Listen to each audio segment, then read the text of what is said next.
Македонија не има неофицијален интерес, може би, од јавни установи институции за ангажирање на лектори. И во рамките на механизмот да прашам дали по донесувањето на овој закон се зголеми заинтересираноста за вработување на лектори, дали самите институции пристапуваат до сдруженијето по однос на како што кажавте вие, во однос на тоа каков е јазикот кој што имаме околу нас. Законот налага задолжително обезбедување на лектори во јавните институции и органите на државната власт.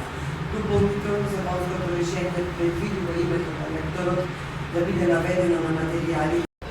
Фаза на подготовка на законот за употреба на македонскиот јазик се предвидуваше задолжително вработување во сите институции на лектори, се предвидуваше стипендирање на ученици за учење на македонски јазик. Целта беше токму тоа да се зголеми бројот на лица, млади луѓе кои што ќе го изучуваат македонскиот јазик, дека се намали интерес за студирање,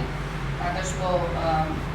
ова е уште еден пат и да речем кога законот ќе почне на вистина да се спроведува, да се вработуваат лекторите, тоа е инвестиран контекст за сите млади луѓе да студираат македонски јазик и да се занимаваат со македонскиот јазик, како се зборува луѓе од страна на наставниците. Ова веќе изгубила од аспект на професор за македонски јазик и високо образование и на секоја нова генерација студенти што доаѓа се помал квантум на предзнање во однос на македонскиот јазик. Аз се уверена дека го владаат да го знаат и многу малку веќе може да е направена таа разлика меѓу македонски стандард